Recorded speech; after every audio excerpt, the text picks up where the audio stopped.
আমার পেছনে এখানে প্রায় 10 বিঘা মতন ড্রাগন প্রজেক্ট। এই প্রজেক্টটা একেবারে ভেঙে ফেলা হয়েছে। এটা ভাববেন না যে ড্রাগন ফলে ড্রাগন বাগান করে লস করেছে, তা নয়।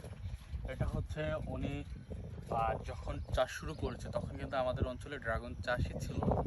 এটা অনেক পুরাতন বাগান, একেবারে শুরুর দিকে ড্রাগন যখন আমাদের অঞ্চলে আসে একেবারে শুরুর দিকে 2017-18 সালে মেবি যখন আসে তখন এই বাগান। আর এখন 2025 সালে এসে কিন্তু বাগানটাকে কেটে ফেলছে।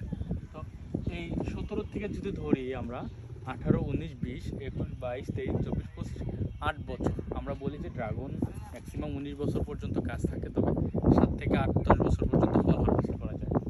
সেই পরিপ্রেক্ষিতে উনি এখন বাগান কেটে দিয়েছে।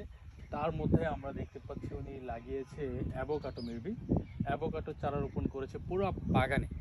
তো উনি একটা চাষ করে স্বাবলম্বী হয়েছে এবং সেই চাষ থেকে যতটা প্রফিট করেছে সেই প্রফিট থেকে বর্তমানে উনি অ্যাভোকাডো চাষ করেছে, যেটা ওনার আরও বেশি সফলতার মুখ দেখছে। কারণ অ্যাভোকাডো বাংলাদেশের নতুন একটা চাষ, এটা বেশ কয়েকদিন আগে ছিল, তবে এখন যারা চাষ করতেছে তারা ভালো প্রফিট পাবে ইনশাল্লাহ।